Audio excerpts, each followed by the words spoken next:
মাসের পর মাস পার হয়ে চলে যাচ্ছে, কিন্তু এখনও তোমরা তোমাদের লেবু গাছে কি কোনো ধরনের ফুল দেখতে পাচ্ছ না?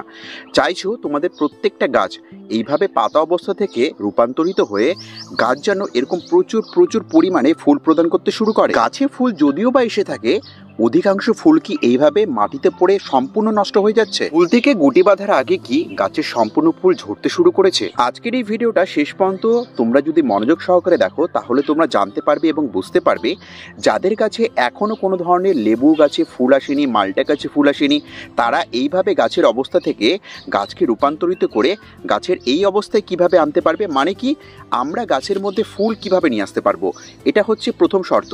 যে ফুল নিয়ে আসার জন্য কোন কোন পদক্ষেপগুলোকে আমাদেরকে মাথায় রাখতে হবে। এবং যাদের কাছে এইভাবে প্রচুর প্রচুর পরিমাণে ফুল আসা শুরু হয়ে গেছে, দেখতে পাচ্ছ কি পরিমাণে ফুল গাছের মধ্যে এসেছে।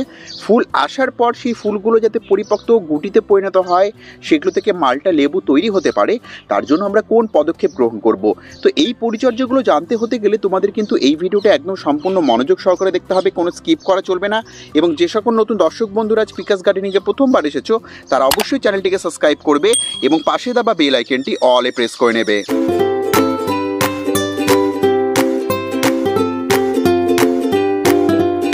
লেবু হোক, মাল্টা হোক, কমলা লেবু হোক, প্রত্যেকটা ভ্যারাইটির গাছে কিন্তু সিজন ওয়াইজ ফুল আসে। কোনো গাছে কিন্তু একসঙ্গে ফুল আসবে না, একটা গাছের সঙ্গে আরেকটা গাছের ফুল আসার কিন্তু ব্যবধান রয়েছে এবং সেই ব্যবধান অনুযায়ী কিন্তু প্রত্যেকটা গাছে ফুল আসা শুরু হয়ে যায়। যেমন তোমরা দেখতে পাচ্ছ, দেখো আমার গাছে কিন্তু অলরেডি কিন্তু ফুল আসা শুরু হয়ে গেছে এবং ফুল আসার সঙ্গে সঙ্গে কিন্তু দেখতে পাচ্ছ গাছের মধ্যে কিন্তু গুটি বাঁধা শুরু হয়ে গেছে।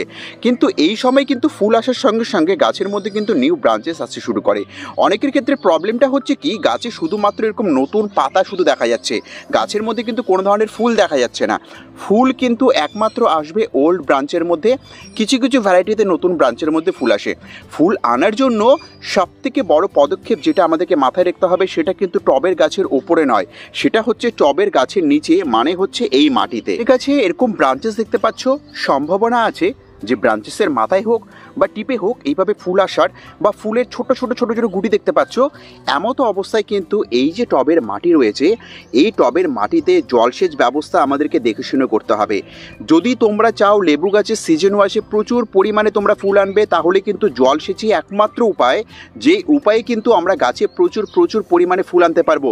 এর পার্থক্য আমি তোমাদেরকে দেখাচ্ছি যে জলসেচ ঠিকমতো যদি তোমরা মেনটেনেন্স করো, গাছে কি পরিমাণে ফুল আসতে পারে। দেখো এখানে আমি একটা মাল্টা গাছ দেখাচ্ছি, যেটা আমার 2 বছরের পুরনো গাছ। দেখতে পাচ্ছ গাছের সাইজ এবং আয়তন, এটা আমার মোটামুটি 12 থেকে 15 ইঞ্চি পাত্রের মধ্যে বসানো আছে। এবং এই গাছে জলসেচ ব্যবস্থা ঠিক করার জন্য দেখতে পাচ্ছ ফুল দেখো, তোমরা গুণে শেষ করতে পারবে না। এবং জোনাকির মতো কিন্তু পুরো গাছ ছেয়ে কিন্তু ফুল আছে। এবং শুধু ফুল না, ক্লোজ থেকে দেখলে দেখবে এই দেখো গুটি বাঁধাও কিন্তু শুরু হয়ে গেছে।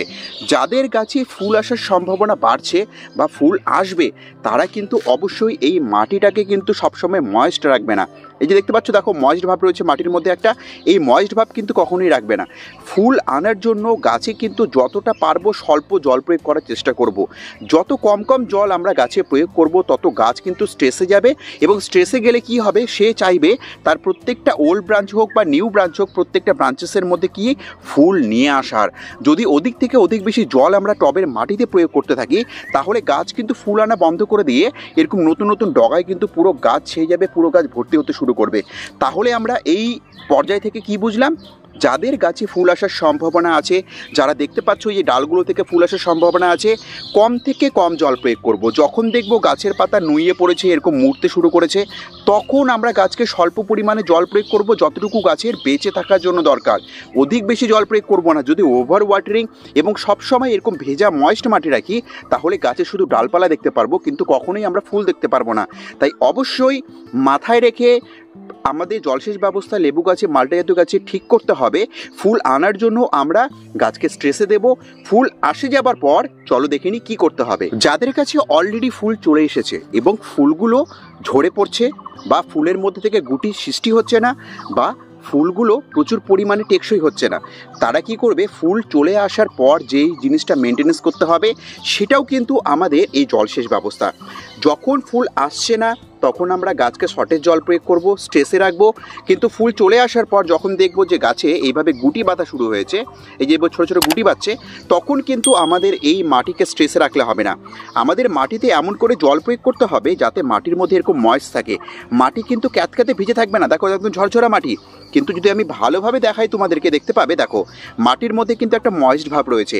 এই ময়েস্ট ভাব যদি তোমরা লেবু গাছে বজায় রাখতে পারো বা টবের মাটির মধ্যে বজায় রাখতে পারো, তাহলে কি হবে, তাহলে হবে যে এই ফুলগুলো কিন্তু অধিক পরিমাণে ঝরে পড়বে না।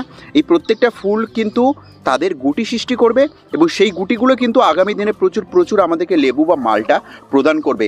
তাই চেষ্টা করবে যাদের কাছে ফুল চলে এসেছে এভাবে প্রচুর পরিমাণে, তারা কিন্তু টবের মাটির মধ্যে একটা ময়েস্ট ভাব রাখার চেষ্টা করবে। দেখে শুনে জল প্রয়োগ করবে, কখনোই ময়েস্ট ভাব যাতে ওভার ওয়াটারিং না হয়ে যায়। ওভার ওয়াটারিং কী হবে, তাহলে কিন্তু প্রত্যেকটা ফুল ঝরে পড়বে, প্রত্যেকটা গুটি ঝরে পড়বে। ফুল আনার জন্য আগের মুহূর্তে কোন কাজ করব, ফুল চলে আসার পর পরবর্তী মুহূর্তে কোন কাজ করব, আমি কিন্তু তোমাদেরকে দেখিয়ে দিলাম।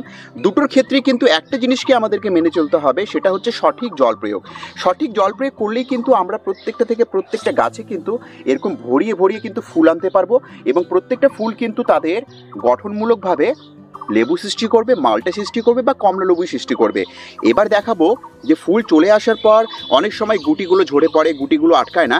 এই ক্ষেত্রে আমাদের যেটা করতে হবে, তারা কিন্তু যে কোনো কোম্পানির পিজিআর নিয়ে আসতে পারো, মিরাল-ক্রো নিয়ে আসতে পারো, এই পাইথোজেম নিয়ে আসতে পারো। যাদের কাছে যেই পিজিআর আছে সেই পিজিআরের সঙ্গে তোমরা কি করবে, ছত্রাকনাশককে মিশিয়ে আমাদের এই গাছগুলোতে 15 দিনে একবার করে তোমাদেরকে স্প্রে করতে হবে। তাহলে হবে কি, ছত্রাকের আক্রমণে এই গুটিগুলো ঝরবে না এবং যখন গাছ এইভাবে পিজিআর পাবে, মানে প্ল্যান্ট গ্রোথ রেগুলেটর পাবে, তখন কি হবে, গাছের ফুলের সংখ্যাও বাড়বে, গাছের এই ফুলগুলো কিন্তু প্রত্যেকটা সুন্দর সুন্দর গুটিতে পরিণত হবে।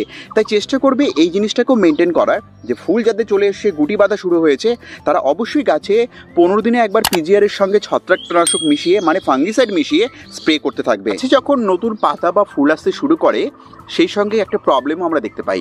সেটা কি, যদি দেখো পাতাগুলোকে উল্টে তোমরা, তাহলে কিন্তু পাতার পিছনে এরকম ছোপ ছোপ দাগ দেখতে পারবে।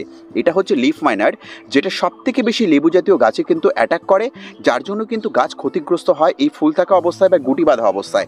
তাই চেষ্টা করবে বেশিরভাগ আক্রান্ত পাতাগুলোকে গাছ থেকে তুলে দূরে সরিয়ে কোথাও পুড়িয়ে ফেলতে বা গাছ থেকে অনেক দূরে গিয়ে এগুলোকে ফেলে দিয়ে আসতে। এর বাইরে এই লিফ মাইনার আটকানোর জন্য তোমরা কি করতে পারো, কনফিডার 1 লিটার জলে 1 ml গুলে নিয়ে প্রতি 15 দিনে তোমরা যদি স্প্রে করতে থাকো ফুল থাকা অবস্থায় বা যখন গাছে ফুল আসার সম্ভাবনা বাড়ছে, তাহলে কিন্তু এই লিফ মাইনারের প্রবলেম থেকে তোমরা প্রত্যেকটা গাছকে কিন্তু বাঁচিয়ে তুলতে পারবে। যে কটা বিষয় এতক্ষণ ধরে আমি তোমাদের সঙ্গে আলোচনা করলাম, সেগুলো যদি প্রত্যেকটা মাথায় রেখে সঠিকভাবে লেবু গাছের পরিচর্যা তোমরা করা শুরু করো বা মাল্টা জাতীয় বা কমলা লেবু গাছের পরিচর্যা করা শুরু করো, তাহলে তোমরা দেখতে পাবে যে এই যে গাছের মধ্যে প্রত্যেকটা ফুল আসা শুরু হয়েছে, এই যে গাছের মধ্যে প্রচুর প্রচুর পরিমাণে ফুল আসা শুরু হয়েছে, এই ফুলগুলো কিন্তু শুধু আসবে না, এই ফুলগুলো তোমাদেরকে এইভাবে কিন্তু প্রচুর গুটি বাঁধাতে সাহায্য করবে এবং যেই গুটিগুলো আগামী দিনে কিন্তু একটা পরিপক্ক ফল আমাদেরকে প্রদান করবে।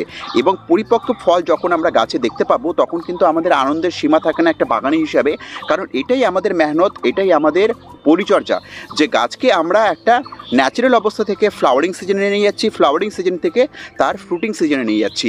তো এই জিনিসগুলোকে ফলো করো, কারণ এই জিনিসগুলো বেসিক আমাদের একটা গাছে ফুল আনার জন্য, এবং সেই ফুলগুলো আসার পর আমি সেকেন্ড যে টিপসটা বললাম সেটা মাথায় রাখলে পরে প্রত্যেকটা গাছে তোমরা এরকম ভরিয়ে কিন্তু গুটি আনতে পারবে। তো বন্ধুরা, এটি ছিল আজকের ভিডিও। আশা করছি ভিডিওটা তোমাদের খুব ভালো লেগেছে এবং এতক্ষণ ধরে ধৈর্য দিয়ে ভিডিওটাকে দেখার জন্য তোমাদেরকে অশেষ ধন্যবাদ। এভাবেই আমাদের ভিডিওগুলো দেখতে থাকো, এভাবেই পিকাস গার্ডেনিংকে নিজেদের ভালোবাসা দিতে থাকো। দেখা হবে পরবর্তী ভিডিওতে এরকম আরও নানান ইনফরমেশন নিয়ে, এরকম আরও নানান গুরুত্বপূর্ণ টিপস এবং ট্রিক্স নিয়ে। কিন্তু ততক্ষণের জন্য আমার প্রত্যেকটা দর্শক বন্ধুকে আমি এখানেই জানাচ্ছি আজকের মতো নমস্কার।